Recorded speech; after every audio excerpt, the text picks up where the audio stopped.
Podcasting from Woodstock, Georgia, welcome to Soul Solutions, a show where we overcome our fears and our limiting beliefs. I'm your host, author, and certified life coach, Terry Kozlowski. Hello, warriors. Are you looking for closure? Do you need help, like my coaching services, to realize that you have the power within you to move forward? Are you looking to overcome your fears and limiting beliefs as you enter the new year? If so, you can join my Facebook group called Soul Solutions for Survivors and Overcomers. The link is in the show notes. Don't allow your egoic thoughts to keep you from living your best life in the new year. Now let's start this week's episode. Episode 131. How powerful it was when I realized closure is a myth of the ego. I'm an eternal optimist. I believe things will always work out for the best. Reconciliation will occur at some point, and responding with love will always be the right course of action. But when my mother died, I realized that reconciliation with her couldn't happen. Furthermore, the closure I had been waiting patiently and hopefully for would not occur. My egoic mind had been waiting over 3 decades for closure with my mother, concerning why she allowed 3 men to take my innocence while she watched. I wanted to understand how getting drugs from those addicts so they could abuse me meant more to her than I did. I wanted to fathom why she blamed me for her divorce with my dad. But when she passed in 2013, all the answers I was looking for died too. Interestingly, I wasn't suffering because my mother passed, as she and I hadn't spoken in over 6 years, and I didn't even know where she was living. I felt anguish because I wasn't getting closure, which my egoic mind had been searching for.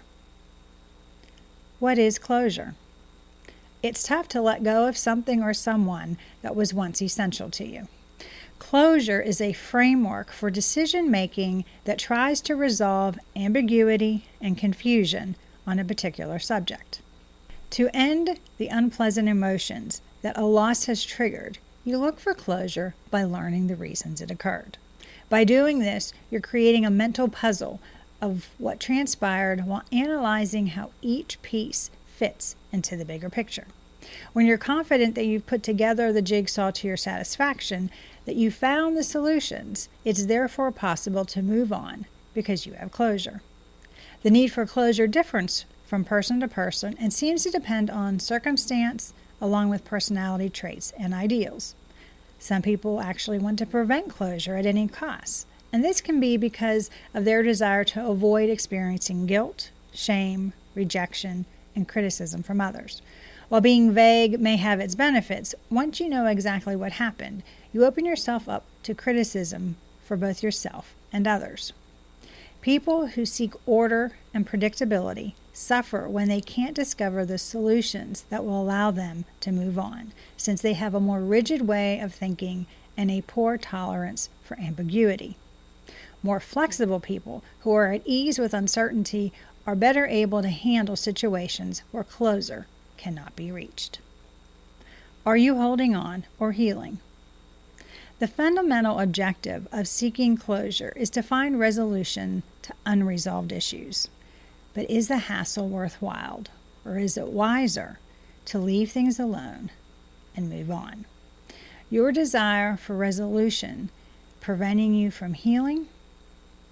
Trying to get someone to give you closure might be risky because it can turn into a crutch that prevents you from taking action to pivot in a new direction. Or you're requesting information from someone who initially misled you, and if they had been honest with you, you wouldn't require closure. You can't not rely on the other person's honesty. Or you feel the level of closure is insufficient and wonder how to get more.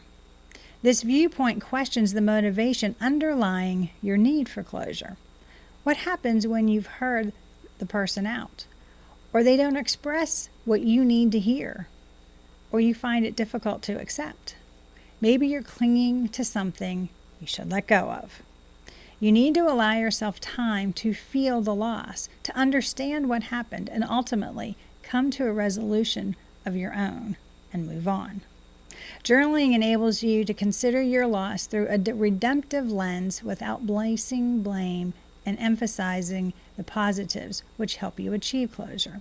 Closure is ultimately a challenging cognitive process, and when it's not possible to attain it, the key is learning to accept ambiguity. Healing should be your top focus when something ends, but first you need to deal with emotions and accept what is. Ways to overcome closure. Not everyone finds a resolution. Fortunately, you have other options that can aid you to accept a loss, deal with pain, and start moving on with your life. Finding closure on any level is a victory, since the ultimate aim is serenity. The greatest way to get closure is to get rid of anyone or anything that impedes your happiness and concentrate on the people and things that make you happy. Is closure therefore crucial? I don't think so. Maybe all you truly need to get closure is to let it go. Closure denotes finality and letting go of the past.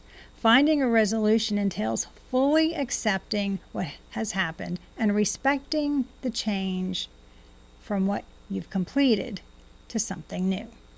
Closure is the capacity to transcend imposed boundaries in search of alternative options. Here are the 4 things that helped me find closure with my mother.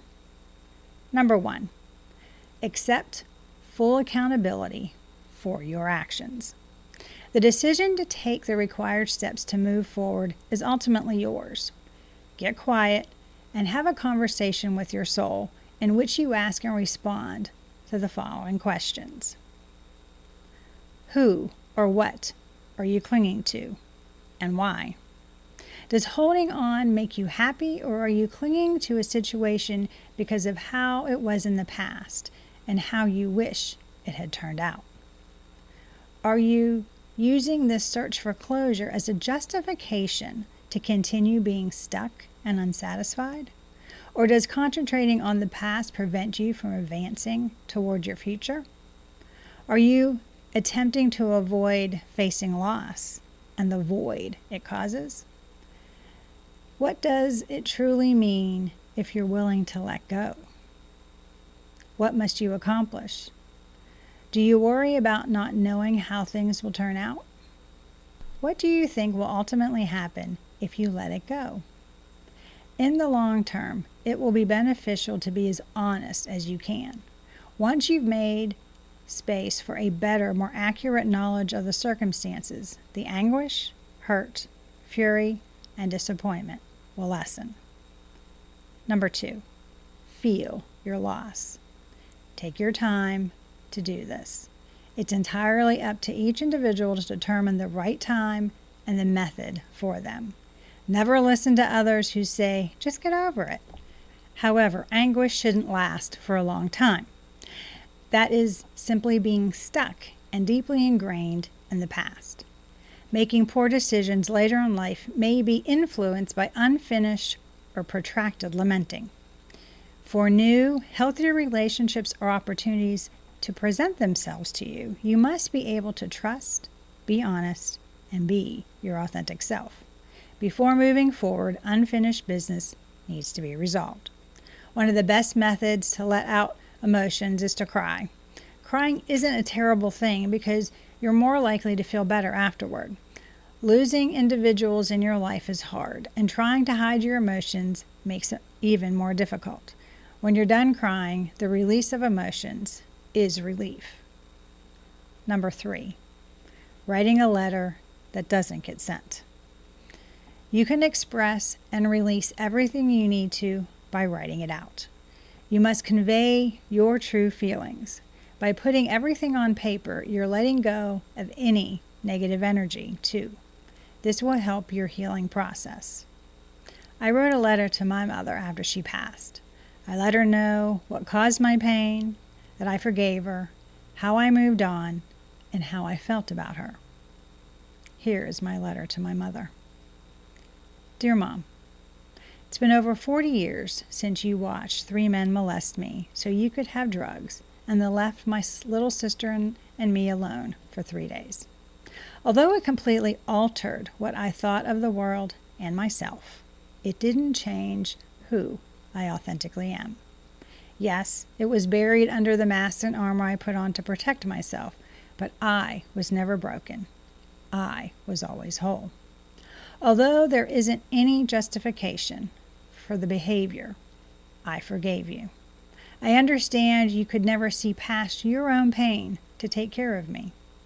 The journey you put me on, healing from my trauma you caused, allowed me to understand the questions we ask ourselves have to change. When you're hurting because of others' actions, we wonder, why me? But it's the wrong question. The why me question keeps us stuck in the past and in the pain. The better question to ask as we heal is, now what? Now that this trauma has occurred, what do I do? Now, what do I allow to happen to me? Now, what do I want? Now, what can I do to take control of my life? Now, what do I do to retake my power? See, when you ask a different question, it allows us to move forward, something you never did. Now that you've passed, I know you're no longer in pain, and that makes me happy. I love you, Mom, and I always have. Terry. Number 4, accept what is. Something has ended for a variety of reasons, with or without resolution. Even if it's a hard pill to swallow, you need to face it head on. You will bounce back because you are resilient. You might not be aware of the reason the situation didn't work out the way you wanted, but it will become clear in due course. The first stage of the healing is acceptance, and after you've healed, you move on. Transition is a process to help you move through change. You can ease through it with acceptance, or you can make it more difficult for yourself based on your attitude. If you fight it, it takes more time than necessary to move past it. But if you embrace the new situation, you can work through acceptance more easily. Recognizing the pain rather than attempting to make it go away brings genuine comfort. Life-altering experiences change you, and they're supposed to. Loss is to be accepted, not overcome. Grief is an experience that must be carried. You cannot solve it. Accepting what is allows you to look around, evaluate where you are, and decide where you want to go. Without acceptance, you can't move forward with clarity. Moving forward without closure. I didn't get closure from my mother for what she did to me in my childhood. She didn't tell me why it happened, but I probably wouldn't have accepted any reason for her justification for her actions. However, I could own my part of not healing sooner as I waited for reconciliation. And when she passed, the letter I wrote helped me to recognize that I always had the power within me to move forward. By sharing my story with you, I hope to inspire you to stay true to your values and forge your course while exercising patience and compassion for yourself. You will navigate through the loss in a way that is best for your heart and soul and in your own time. There's no rush. Your love and loss tale does not have to end with closure or be cleaned up and put away. It only requires you to accept it and carry the lesson. The aim is not closure. My desire for you is a gentler process for acceptance of what happened and integrating it into how you live today. Finding a resolution enables you to confidently and without regret go into the future. Understanding that you have gained something of value from each key person and event in your life, even if it didn't turn out the way you had expected. Do you need help to move past the need for closure? Are you looking for support to empower yourself to move forward? Do you want a strategy to help you create an extraordinary life? If you believe you cannot proceed alone, think about seeking my coaching services by getting in touch with me at terrykozlowski.com, and we can put together an action plan for you to move past the need for closure and accept what is. To discover how I learned to forgive my mother, you can do so by reading my book, Raven Transcending Fear, available on Amazon, or you can go to raventranscendingfear.com for more information. Thanks for listening to Soul Solutions with Terry Kozlowski. If you'd like the show and want to learn more, check out terrykozlowski.com, where you can find the links to everything we talked about in this episode. Please subscribe to the show so you'll never miss an episode as we overcome our fears and our limiting beliefs.